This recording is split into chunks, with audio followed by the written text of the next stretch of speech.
这个角色很难演的，这个藏海这个角色真的是很难演的，那情绪那复杂的，是不是？肖战本人怎么样？本人很好啊，非常好。庄二和这个藏海俩人洗澡这场戏，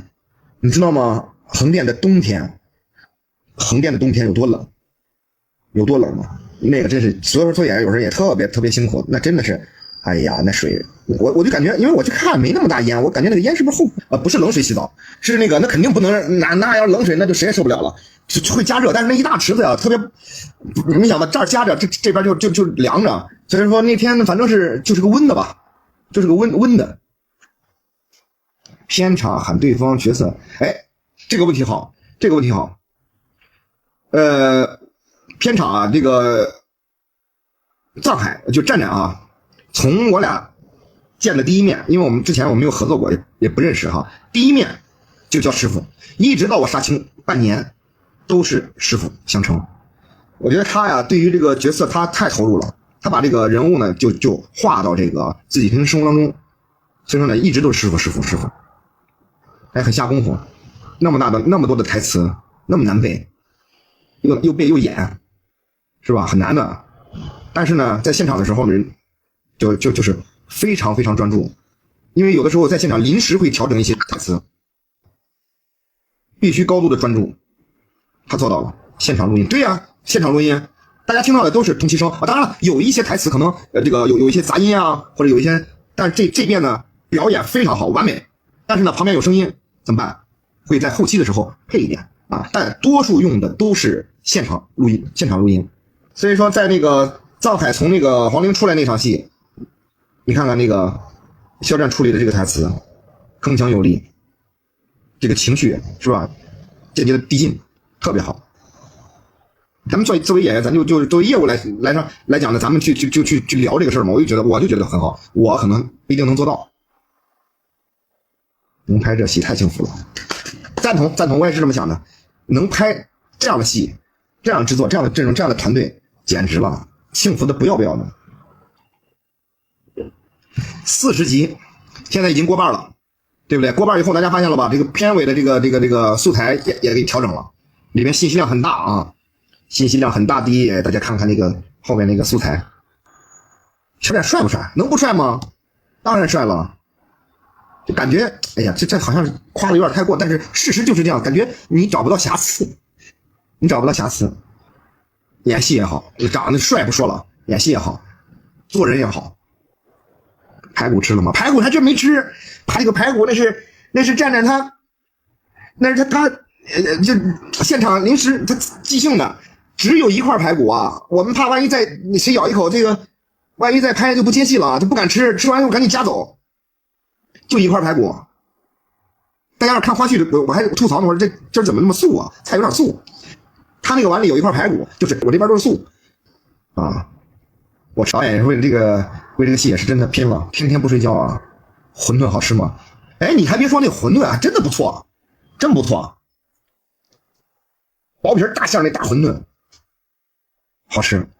《藏海传》的24集非常之精彩，就前面大家说7太子还是14太子谁更封神，在24集面前他们都是皇子皇孙，我封的24集在我这儿是太上皇。首先就是藏海的这个复仇路线，我真的很想为藏海说两句，因为提到复仇我们会不自觉的后面加上爽文，但是复仇这件事儿怎么可能会是爽文呢？对于观众来说是快意恩仇的宣泄，但对于主人公来说是精神牢笼的枷锁。所以在23、24集这场挑拨离间的苦肉计中，又是一场以命相搏。这里再次夸一下肖战的演技，对庄大的演，对平津侯的妆，情绪层次拿捏的完全不一样，非常的带感。这一局的精彩点在于他用真话重组，让各方势力存在了信息差，确实是庄大偷的图纸，也确实是庄大刺了他一刀。藏海说那东西在地窖里，也没有说谎，到时候对峙可以说是同鱼，是他们的误会形成了信息差。而侯爷多疑，庄大的惨状与庄二的崛起，他怀疑到了是藏海的手笔，而这时他已经无暇顾及，他首要解决的是和曹公公对决的危机，所以这时他就算怀疑藏海，但是没有往下问，因为庄大废了，庄二必须要崛起，而庄二需要藏海，所以就算他知道，他也不能拿藏海怎么办？这就是藏海的高明之处，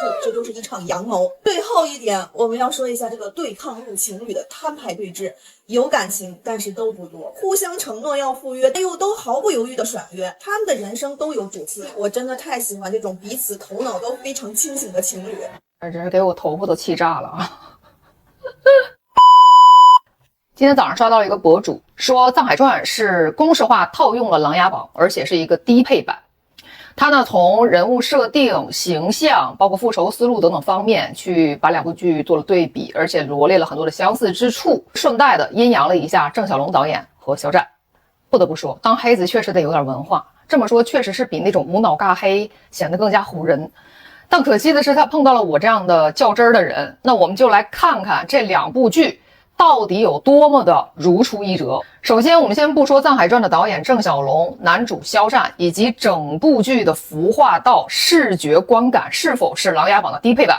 单就这位博主说的啊，这两部剧的复仇思路非常相似，我就觉得非常的可笑。如果你说《藏海传》复刻《琅琊榜》，那么《琅琊榜》是不是在复刻《基督山伯爵》呢？我觉得所有的复仇剧思路不外乎就是蒙冤、蛰伏、反击，大差不差吧。我倒是想反问一下博主喽，你究竟是没有看过《基督山伯爵》，还是觉得只有古装和古装才能放在一起比较呢？梅长苏的复仇核心是赤焰旧案的平反，他背负的是家族与7万将士的集体冤屈，他的复仇目标直指朝堂的最高权力，他非常明确自己的复仇目标，而他复仇的目的更多的是为了翻案和重建正义，这个是带有家国大义的悲壮色彩的。而藏海的复仇动机则更偏向于个人家族的复仇，是他真正入了局以后才逐渐的牵扯到更多波谲云诡的这个权谋布局。他一开始甚至都搞错了自己的复仇对象，还以为只有平津侯一个人，对吧？他的复仇路径更倾向于隐秘性和身份反转，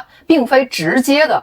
对抗。两部剧的差异，前者是群体正义的体现，而后者则更偏向于个人命运与身份谜团的破解。我不能说这两个角色不同，我只能说一点边儿都不挨啊。我们再从叙事结构和权谋手段上来看，《琅琊榜》大多是以阳谋为主，梅长苏更多的是通过公开的政治博弈、人心操控来达到目的。他强调的是逻辑缜密和全局的操控感，这一点我不得不说有点像。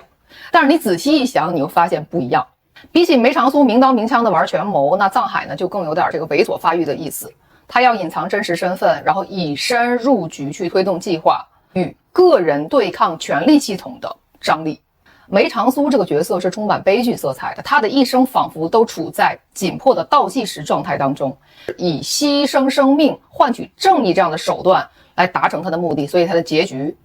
藏海这个人物他更注重的是身份重构与自我救赎，虽然现在还没有涉及到自我救赎的这一部分，这部分可能是我自己去合理的延展和想象了一下。而他的复仇本质上是对于权力系统的一个反思，他一开始站在底层视角看到了权力对平民百姓的压迫，而后来他自己成为钦天监正以后，我相信他一定是会对整个系统有一个非常深度的思考。结合郑晓龙以往的作品我们来合理联想，他一定是最终会把这部剧的视角架得更高，绝对不会是一个单纯的为家族复仇成功的这么一个故事，很有可能会重新解构复仇的真正含义。所以这两部剧，前者说的是向死而生的英雄主义，而后者则探讨的是复仇、人性和权力之间的关系。接下来我们再说这两部剧男主的造型，这也是这位博主重点拿来黑的其中的一个点先不说，我们笑而不语上图片。不得不说，黑子还是很会找点的。你想要拿出一部同样是古装权谋男频这样的戏来跟藏海对打，或者是说一定要挑起事端的话，确实《琅琊榜》是一个非常好的选择。但是我想说的是，大部分古装的男性角色造型不外乎就是这样吧，类似大差不差吧，真的是没什么好讲的，很无聊，对不对？接下来我想说一下这两部剧的创作意图。《琅琊榜》诞生于2015年，它迎合了当时观众对于那种高智商权谋、复仇以及理想主义英雄的需求。这部剧具有鲜明的沉冤昭雪式的传统叙事风格，而《藏海传》则非常符合当下。你有没有发现最近几年大热的一些剧都是在探讨人性的，甚至有很多的反派角色都出圈了。这个就是因为现在的观众他想看到的是人性复杂的一面，他们想看到的是这个人物在复仇的过程当中那种纠结挣扎的心理状态，以及权力对人性的异化。